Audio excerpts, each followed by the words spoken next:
Dear students, 8ാം ക്ലാസ്സിലെ social സയൻസിൻ്റെ ഒരു പുതിയ ക്ലാസ്സിലേക്ക് നിങ്ങൾക്ക് സ്വാഗതം. നമ്മൾ കഴിഞ്ഞ ക്ലാസ്സിൽ പഠിച്ചുകൊണ്ടിരുന്നത് ഫ്രം മഗധ ടു താനേശ്വർ. നമ്മൾ അശോക എംപയറിനെ കുറിച്ചാണ് കഴിഞ്ഞ ക്ലാസ്സിൽ പഠിച്ചുകൊണ്ടിരുന്നത് അല്ലേ. നമുക്ക് അതിൻ്റെ ബാക്കി ഭാഗം പഠിക്കാം. Ashoka send officers to different parts of the country and other countries to propagate dhamma. നമ്മൾ അശോകൻ്റെ കാര്യം, അശോക ചക്രവർത്തിയെക്കുറിച്ചൊക്കെ കഴിഞ്ഞ ക്ലാസ്സിൽ നമ്മൾ പഠിച്ചപ്പോൾ നമ്മൾ പഠിച്ചിരുന്നു. അശോകൻ്റെ അശോകനും ധമ്മ എന്ന് അതിനെക്കുറിച്ച് നമ്മൾ പഠിച്ചാണ് അല്ലേ. അതായത് ധർമ്മം എന്ന വാക്കിൻ്റെ പ്രാകൃത ഭാഷ രൂപമാണ് ധമ്മ എന്ന് പറയുന്നത്. അപ്പോൾ അദ്ദേഹം ബുദ്ധമതത്തിൻ്റെ പ്രേരണയാലാണ് ധമ്മ നടപ്പാക്കിയെന്നൊക്കെ നമ്മൾ പഠിച്ചിരുന്നു അല്ലേ. അപ്പം നമുക്കിവിടെ ആ ഒരു ആശയത്തിൻ്റെ അല്ലെങ്കിൽ ആ ധമ്മയുടെ പ്രചരണത്തിനായി Ashoka send officers to different parts of the country and other countries to propagate dhamma. അപ്പം അശോകൻ ധമ്മ പ്രചരിപ്പിക്കുന്നതിനായി ഉദ്യോഗസ്ഥരെ രാജ്യത്തിൻ്റെ വിവിധ ഭാഗങ്ങളിലോട്ടും അതുപോലെ തന്നെ രാജ്യത്തിന് പുറത്തേക്കും അദ്ദേഹം അയച്ചിരുന്നു. His and his son Mahendra and his daughter Sanghamitra to Ceylon. അപ്പോൾ അദ്ദേഹത്തിൻ്റെ മക്കളെ പോലും ഈ ഒരു ഇതിൻ്റെ ഒരു പ്രചാരണത്തിന് വേണ്ടി ഉപയോഗിച്ചിരുന്നു. അദ്ദേഹത്തിന് തൻ്റെ മകൻ മഹേന്ദ്രനെയും അതുപോലെ തന്നെ മകൾ സംഘമിത്രയെയും അദ്ദേഹം സിലോണിലോട്ട് അയച്ചു. അപ്പം നമുക്കറിയാം ഇന്ന് ആ സിലോൺ ശ്രീലങ്ക എന്നാണ് അറിയപ്പെടുന്നത്. Ashoka install സ്തൂപാസ് containing the relics and left overs of Buddha in various parts of the country.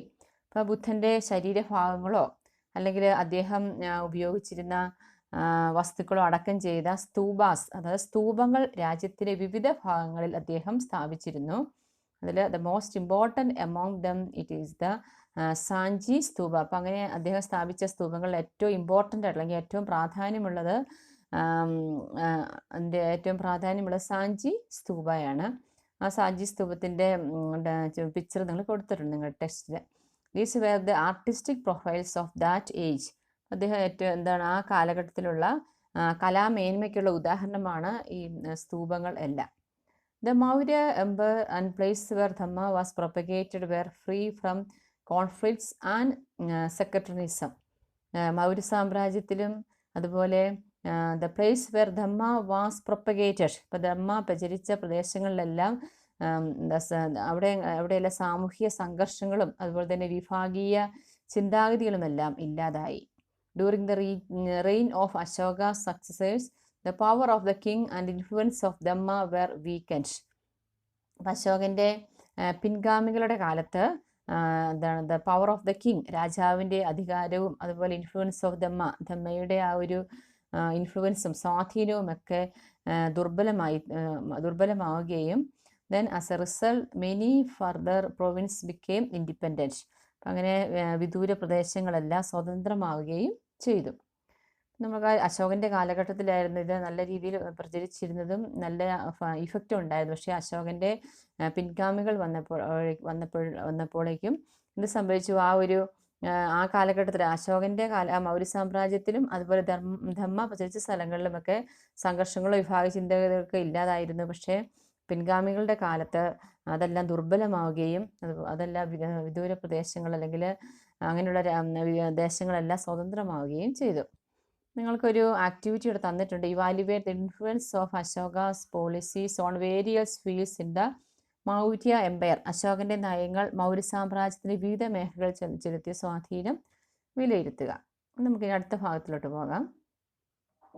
Social and economic life. സാമ്പത്തിക സാമൂഹ്യ ജീവിതം എങ്ങനെയായിരുന്നുവെന്ന്. The economic activities of the Maurya empire were controlled by the state. Maurya സാമ്രാജ്യത്തിലെ എക്കണോമിക് ആക്ടിവിറ്റീസ്, എന്താണ് economic activities? സാമ്പത്തിക പ്രവർത്തനങ്ങളെ controlled by the state, ഭരണകൂടമായിരുന്നു നിയന്ത്രിച്ചിരുന്നത്. Then let us see what they are. The conquered regions were brought under cultivation. അതായത് ഇവരെ കീഴടക്കിയ പ്രദേശങ്ങളിൽ ചക്രവർത്തിയുടെ നിയന്ത്രണത്തിൽ കൃഷി ആരംഭിച്ചു. Irrigation facilities were arranged for the development of agriculture. ഇപ്പോൾ കാർഷിക പുരോഗതിക്കായിട്ട് ചക്രവർത്തിമാർ ജലസേചന സൗകര്യങ്ങൾ ഒരുക്കിയിരുന്നു. The development of agriculture and villages led to the development in trade. ഇപ്പോൾ കൃഷിയുടെയും ഗ്രാമങ്ങളുടെയും വളർച്ച അപ്പോൾ അത് ട്രേഡിൻ്റെ അതാണ് കച്ചവടത്തിൻ്റെ പുരോഗതിക്ക് കാരണമായി. Roads were established for the development of trade. കച്ചവടത്തിൻ്റെ പുരോഗതിക്ക് വേണ്ടിയിട്ട് എന്ത് നിർമ്മിച്ചു? റോഡുകൾ, നിരവധി പാതകൾ നിർമ്മിക്കുകയും trees were planted on both sides of the road. റോഡിൻ്റെ 2 സൈഡുകളിലും മരങ്ങൾ, വൃക്ഷങ്ങൾ വെച്ച് പിടിപ്പിക്കുകയും ചെയ്തു. Porters rest were also erected at various places near the roads. അതായത് പോർട്ടേഴ്സ് റെസ്റ്റ് എന്ന് പറഞ്ഞാൽ അതിൻ്റെ അത്താണികൾ, അതായത് ആളുകൾക്ക് സാധനം ഇറക്കി വെച്ച് വിശ്രമിക്കാനുള്ള അത്താണികളും ആ സമയത്ത് റോഡിൻ്റെ പരിസരത്ത് അല്ലെങ്കിൽ റോഡിൻ്റെ സൈഡിൽ നിർമ്മിക്കുകയും ചെയ്തു. Then roads were built connecting the cities of Vaishali, Kabilavastu and Pataliputra to distant places. Vaishali, അതുപോലെ കപിലവസ്തു, പാടലിപുത്രം തുടങ്ങിയ നഗരങ്ങളെ വിദൂര ദേശങ്ങളുമായി ബന്ധിപ്പിക്കുന്നതിനായിട്ട് റോഡുകൾ നിർമ്മിച്ചു. Then this help in having trade relation with other places. അപ്പം അങ്ങനെ റോഡുകളൊക്കെ നിർമ്മിച്ചതോടുകൂടി മറ്റു പ്രദേശങ്ങളുമായിട്ട് വ്യാപാര ബന്ധം സ്ഥാപിക്കാൻ സഹായകമായി. നിങ്ങൾക്കടുത്ത് നിങ്ങളുടെ പുസ്തകത്തിൽ ഒരു മാപ്പ് കൊടുത്തിട്ടുണ്ട്. Path showing trade relation of India with other places. ഇന്ത്യയും മറ്റു ദേശങ്ങളും തമ്മിലുള്ള വ്യാപാരത്തിൻ്റെ പാതകളാണ് കൊടുത്തിരിക്കുന്നത്. അപ്പം നിങ്ങൾക്ക് അതിൻ്റെ ഒരു ആക്ടിവിറ്റി അതിൻ്റെ താഴെ കൊടുത്തിട്ടുണ്ട്. Observe the map and identify the place with which trade relations existed during the reign of the Maurya dynasty. നിങ്ങൾ ആ മാപ്പിൽ നോക്കിയിട്ട് നിങ്ങളുടെ നോട്ട്ബുക്കിലോട്ട് അതൊന്ന് എഴുതി വയ്ക്കണം. ഏതൊക്കെയായിരുന്നു ഇന്ത്യയും മറ്റു ദേശങ്ങളും തമ്മിലുള്ള വ്യാപാരത്തിൻ്റെ പാതകൾ? അപ്പോൾ ഏതൊക്കെ ക്വസ്റ്റ്യൻ എന്തായിരുന്നു? മൗര്യ കാലഘട്ടത്തിൽ ഏതെല്ലാം പ്രദേശങ്ങളുമായിരുന്നു വ്യാപാര ബന്ധം, ട്രേഡ് റിലേഷൻസ് ഉണ്ടായിരുന്നെന്നാണ് ചോദിച്ചിരിക്കുന്നത് അല്ലേ. അപ്പോൾ നമുക്ക് നോക്കാം ഏതൊക്കെ പ്ലേസുമായിട്ടെന്നുള്ളത്. ഇതൊക്കെയാണ് ശ്രീലങ്ക, ബർമ്മ, അതുപോലെ തന്നെ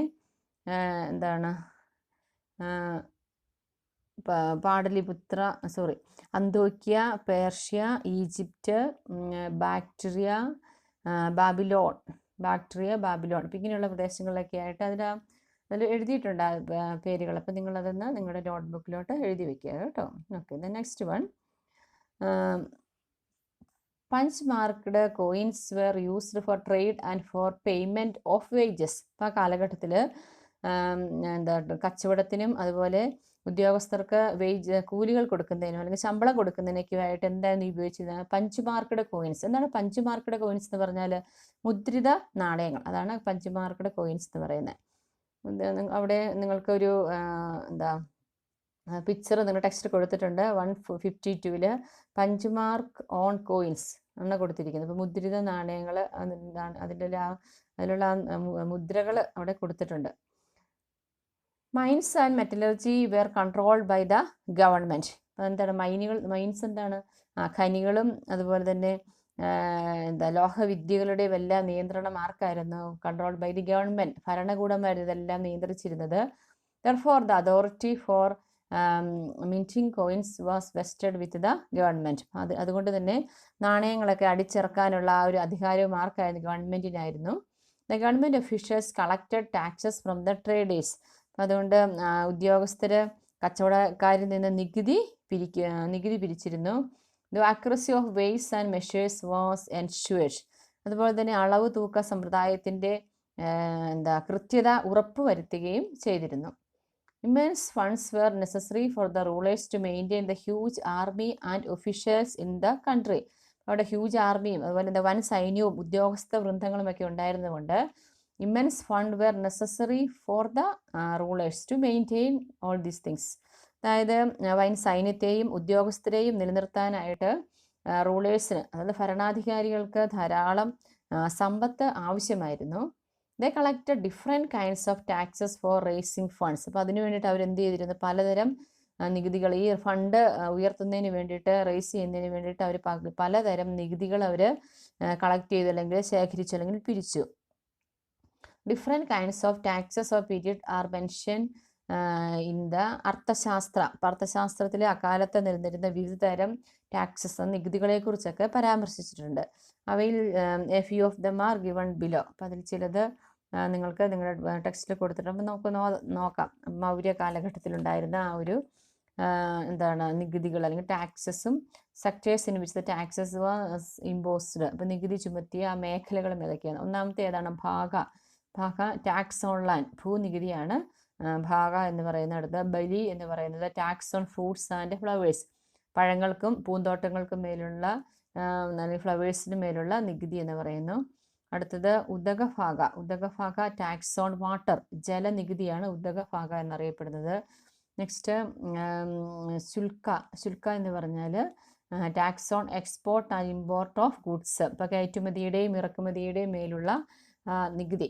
അപ്പോൾ നിങ്ങൾ ആ നികുതിയും അതിൻ്റെ എന്താണ് sectors in which the tax was imposed, ഏതൊരു മേഖലയിലാണ് നികുതികൾ നികുത്തിയിരുന്നത് നിങ്ങൾ പഠിക്കണം കേട്ടോ. നമുക്കൊന്നും കൂടെ നോക്കാം ഏതൊക്കെയാണ്. ഒന്നാമത് first one is the bhaga tax on land, then bali tax on fruits and flowers, then next one is udakabhaga tax on water, then next one is shulka, the tax on export and import of goods. Okay, the next one, how did the centralized administrative system of the Mauryas influence the economic activities of the country? നിങ്ങൾക്ക് തന്നിരിക്കുന്ന activity എന്താണ്? മൗര്യന്മാരുടെ കേന്ദ്രീകൃത ഭരണം അവിടുത്തെ സാമ്പത്തിക പ്രവർത്തനങ്ങളെ സ്വാധീനിച്ചത് എങ്ങനെയെന്ന് പരിശോധിക്കുക. The next one, during the Maurya rule, agriculture was expanded to a large area and handicrafts based on agriculture developed. ഇപ്പോൾ മൗര്യ ഭരണകാലത്ത് നമ്മൾ പറഞ്ഞിരുന്ന കൃഷി കൂടുതൽ വ്യാപകമായിരുന്നു അല്ലേ. ഇപ്പോൾ agriculture was expand to a large area, അതായത് കൃഷി ധാരാളം ഏരിയയിലോട്ട് കൃഷി വ്യാപകമായി. And handicrafts based on agriculture developed. അപ്പോൾ അങ്ങനെ കൃഷി വ്യാപകമായപ്പോൾ എന്ത് സംഭവിച്ചു? കൃഷി അടിസ്ഥാനമാക്കിയുള്ള കൈത്തൊഴിലുകളും ഹാൻഡിക്രാഫ്റ്റ്സ് എന്ന കൈത്തൊഴിലുകളും രൂപം കൊണ്ടു. Then this led to the strengthening of a social order based on varnas which was centered on occupation. അപ്പോൾ അങ്ങനെ ഒരു കൃഷിയെ അടിസ്ഥാനമാക്കിയുള്ള കൈത്തൊഴിലുകൾ രൂപം കൊണ്ടപ്പോൾ ഈ തൊഴിലിനെ അടിസ്ഥാനമാക്കിയുള്ള വർണ്ണ സമ്പ്രദായം, ഒരു വ്യവസ്ഥ, വർണ്ണ സമ്പ്രദായം കൂടുതൽ ശക്തമാകുന്നതിന് ഇത് ഇടയാക്കി. Then according to Megasthenes, there existed 7 social divisions at that time. നമ്മൾ മെഗസ്തീനസിൻ്റെ അഭിപ്രായത്തിൽ സമൂഹത്തിൽ അന്ന് 7 വിഭാഗങ്ങൾ നിലനിന്നിരുന്നു. 7 സോഷ്യൽ ഡിവിഷൻസ് അന്നുണ്ടായിരുന്നു. Then Arthashastra describes about slaves who were known as dasas. അത് അർത്ഥശാസ്ത്രത്തിൽ ദാസന്മാർ എന്ന് വിളിച്ചിരുന്ന അടിമകളെക്കുറിച്ച് വിവരിക്കുന്നുണ്ട്. അപ്പോൾ നമ്മൾ പല കാര്യങ്ങളും നമുക്കിപ്പോൾ നമുക്ക് മനസ്സിലാക്കാൻ സാധിക്കുന്ന അർത്ഥശാസ്ത്രത്തിൽ നിന്നാണ്. അപ്പോൾ അർത്ഥശാസ്ത്രത്തിൽ ദാസന്മാർ എന്ന് വിളിച്ചിരിക്കുന്ന അടിമകളെക്കുറിച്ച്, സ്ലേവ്സ്, അവയെക്കുറിച്ച് ഡിസ്ക്രൈബ് ചെയ്യുന്നുണ്ട്. Joint family system prevailed in the society. അതുപോലെ തന്നെ കൂട്ടുകുടുംബ സമ്പ്രദായവും അന്നത്തെ സമൂഹത്തിൻ്റെ ഒരു സവിശേഷത ആയിരുന്നു. നെക്സ്റ്റ് വൺ, നിങ്ങൾക്ക് അവിടെ മെഗസ്തീനിസ് നമ്മൾ പറഞ്ഞു അക്കോർഡിംഗ് ടു മെഗസ്തീനിസ് ആയിട്ട്, അല്ലെങ്കിൽ മെഗസ്തീനിസിൻ്റെ അഭിപ്രായത്തിൽ 7 സോഷ്യൽ ഡിവിഷൻസ് ഉണ്ടായിരുന്നു നമ്മൾ പറഞ്ഞു അല്ലേ. അപ്പോൾ നമുക്കത് നിങ്ങൾക്കൊരു ടെക്സ്റ്റിൽ കൊടുത്തിട്ടുണ്ട് മെഗസ്തീനിസിൻ്റെ. എന്തൊക്കെയാണെന്ന് നമുക്ക് നോക്കാം. മെഗസ്തീനിസിൻ്റെ അഭിപ്രായത്തിലുള്ള സോഷ്യൽ ഡിവിഷൻസ് ഏതൊക്കെയാണ്? ഫാർമേഴ്സ് ഉണ്ടായിരുന്നു, philosophers, soldiers, then herdmen and hunters, artisans and traders, magistrates and kings and councillors. അപ്പോൾ ഇങ്ങനെ ഇത്ര 7 വിഭാഗങ്ങൾ സമൂഹത്തിൽ ഉണ്ടായിരുന്നു എന്നാണ് മെഗസ്തീനീസിൻ്റെ അഭിപ്രായത്തിൽ ഉള്ളത്. How did the spread of agriculture result in social inequality? ഇപ്പോൾ കൃഷിയുടെ വ്യാപന സാമൂഹിക അസമത്വങ്ങൾക്ക് കാരണമായത് എങ്ങനെ? ഇപ്പോൾ നമ്മൾ തൊട്ട് മുമ്പ് പറഞ്ഞത് കൃഷി രൂപം കൊണ്ടപ്പോൾ അല്ലെങ്കിൽ കൃഷി വ്യാപകമാക്കിയപ്പോൾ കൂടുതൽ കൈത്തൊഴിലുകൾ രൂപം കൊണ്ടു. അപ്പോൾ അങ്ങനെ അത് ആ ഒരു സോഷ്യൽ ഡിവിഷൻസ് കൂടുതൽ ശക്തമാക്കുന്നതിന് ഇടയാക്കി.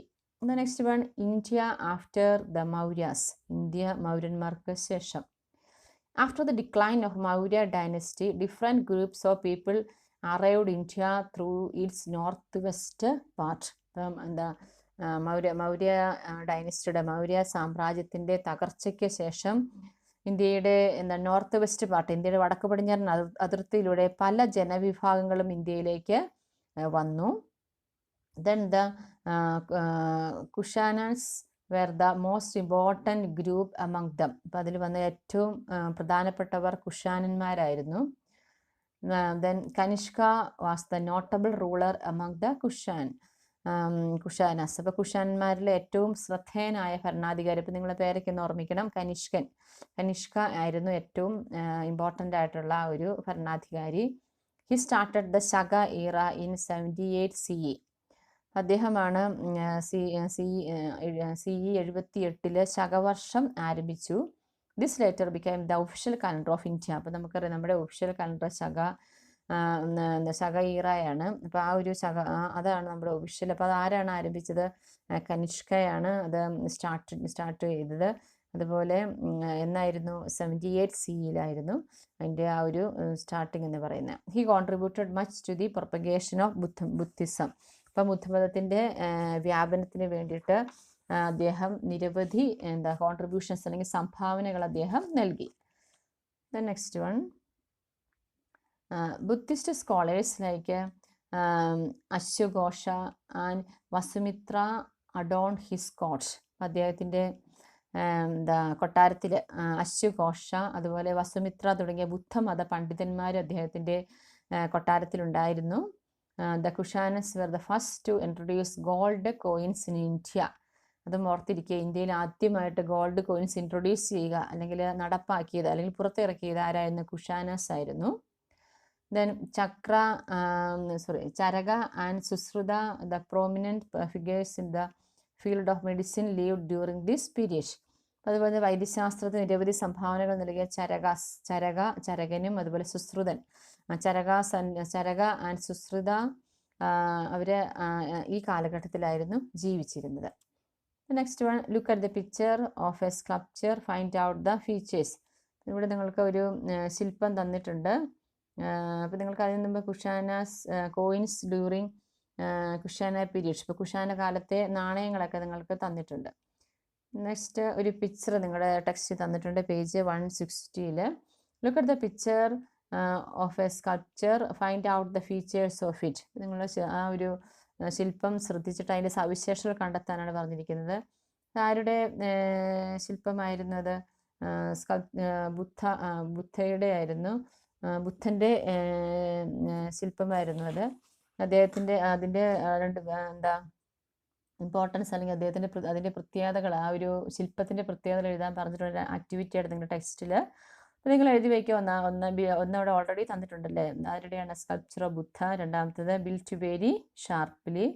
ദെൻ നെക്സ്റ്റ് മൂന്നാമത്തെ എന്താണ്? Seen mostly in the Gandhara province. The next one, during the reign of Kushanas, the sculptors who came to India made many the sculptures of Buddha. ഇപ്പോൾ കുഷാന ഭരണകാലത്ത് ഇന്ത്യയിലേക്ക് വന്ന ശില്പികൾ അവർ ധാരാളം ബുദ്ധ പ്രതിമകൾ നിർമ്മിച്ചു.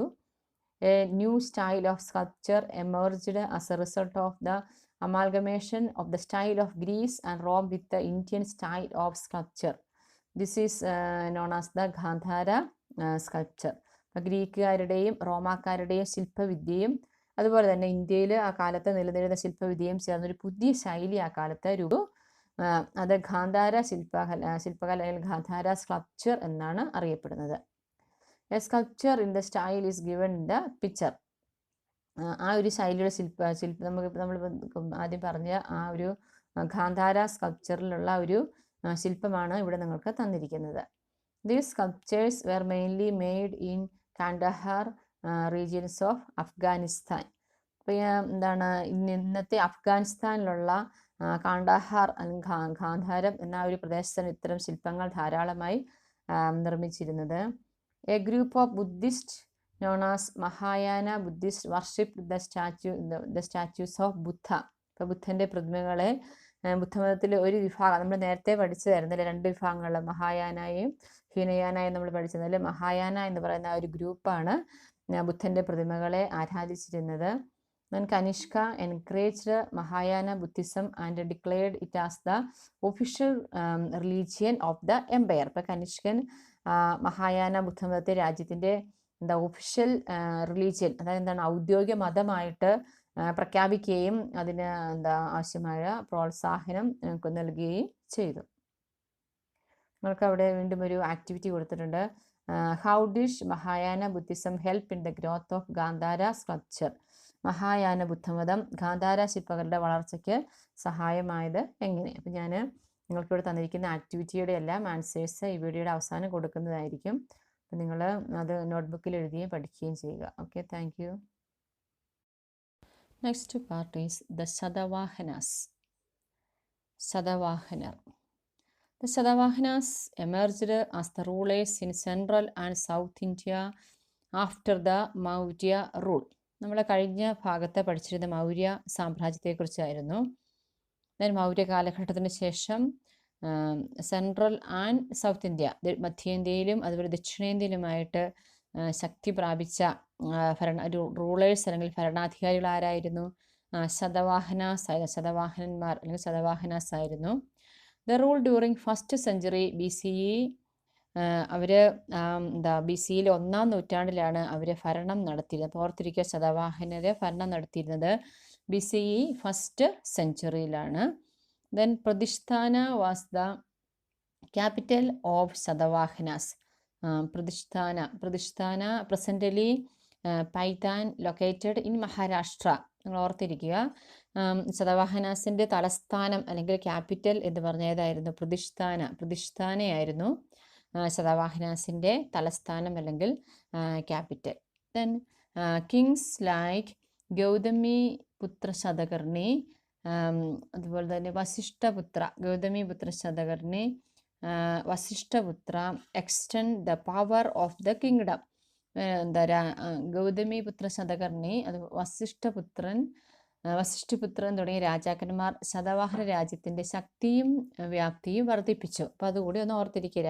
ശതവാഹന സാമ്രാജ്യത്തിൻ്റെ കിങ്ഡത്തിൻ്റെ പവർ എക്സ്റ്റെൻഡ് ചെയ്ത ഭരണാധികാരികൾ ആരൊക്കെയായിരുന്നു? Gautamiputra Satakarni, Gautamiputra Satakarni and Vasishthaputra. During his period, traders from North India and propagators of Jainism, Buddhism and Brahmanism came to South India. ഈ കാലഘട്ടത്തിൽ ഉത്തരേന്ത്യയിൽ നിന്നും കച്ചവടക്കാർ, ട്രേഡേഴ്സ് അല്ലേ, കച്ചവടക്കാർ, അതുപോലെ തന്നെ ആരാണ്? Propagators of Jainism, Buddhism and Brahmanism.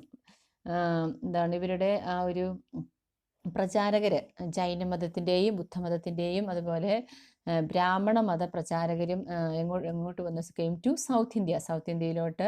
ഈ ശതവാഹനന്മാരുടെ കാലഘട്ടത്തിലാണ് ജൈനിസത്തിൻ്റെയും ബുദ്ധിസത്തിൻ്റെയും ബ്രാഹ്മണിസത്തിൻ്റെയും പ്രൊപ്പഗേറ്റേഴ്സ് അല്ലെങ്കിൽ അതിൻ്റെ പ്രചാരകർ സൗത്ത് ഇന്ത്യയിലോട്ട് വന്നു. This result in the cultural exchange between north and south. അപ്പോൾ ഇവരുടെ ആ ഒരു വരവോടുകൂടി ഒരു സാംസ്കാരിക വിനിമയത്തിന് കാരണമായി. തെക്കും വടക്കും തമ്മിൽ, നോർത്തും സൗത്തും തമ്മിൽ ഒരു സാംസ്കാരിക വിനിമയം. നമ്മൾ പറഞ്ഞു, ഈ കച്ചവടക്കാരും ജൈനിസത്തിൻ്റെയും ബുദ്ധിസത്തിൻ്റെയും ബ്രാഹ്മണിസത്തിൻ്റെയും ഒക്കെ പ്രചാരകർ അവർ നോർത്ത് ഇന്ത്യയിൽ നിന്നായിരുന്നു വന്നത്. അതുകൊണ്ട് നോർത്തും സൗത്തും തമ്മിലുള്ള ഒരു സാംസ്കാരികമായ വിനിമയത്തിന് കാരണമായി. The Satavahana rulers donated land to Buddhist monks and Brahmanas. അപ്പോൾ ശതവാഹന ഭരണാധികാരികൾ ബുദ്ധസന്യാസിമാർ അതുപോലെ ബ്രാഹ്മണർ എന്നിവർക്ക് ഭൂമി ഡൊണേറ്റ് ചെയ്തു, ദാനമായി നൽകി. The aim of such donation was to enlarge the area of agriculture land. അപ്പോൾ അവരുടെ അതിൻ്റെ ലക്ഷ്യം എന്തായിരുന്നു? കൃഷിഭൂമിയുടെ വ്യാപ്തി വർദ്ധിപ്പിക്കുക എന്നതായിരുന്നു ഇത്തരം ഡൊണേഷൻ അല്ലെങ്കിൽ ഭൂദാനങ്ങളുടെ പ്രധാന ലക്ഷ്യം. Gradually the administrative power of these places was given. പിന്നീട് ആ ഒരു ദാനം നൽകിയ ഭൂമിയുടെ ഭരണാധികാരം അല്ലെങ്കിൽ അവർക്ക് അവിടെ ഭരിക്കാനുള്ള അവകാശം അല്ലെങ്കിൽ ആ അവകാശവും അല്ലെങ്കിൽ ഭരണാധികാരവും കൂടി ശതവാഹന ഭരണാധികാരികൾ അവർക്ക് നൽകി. This weakened the power of the kings. അപ്പോൾ അതെന്ത് സംഭവിച്ചു? രാജാവിൻ്റെ അധികാരത്തെ അത് ദുർബലപ്പെടുത്തി. During that period India had trade relation with അയർ. Roman gold coins were found from many places in India. അപ്പോൾ ആ കാലഘട്ടത്തിൽ India had trade relation with Roman empire. അപ്പോൾ ഇന്ത്യക്ക് റോമാ സാമ്രാജ്യവുമായിട്ട് കച്ചവട ബന്ധങ്ങളുണ്ടായിരുന്നു.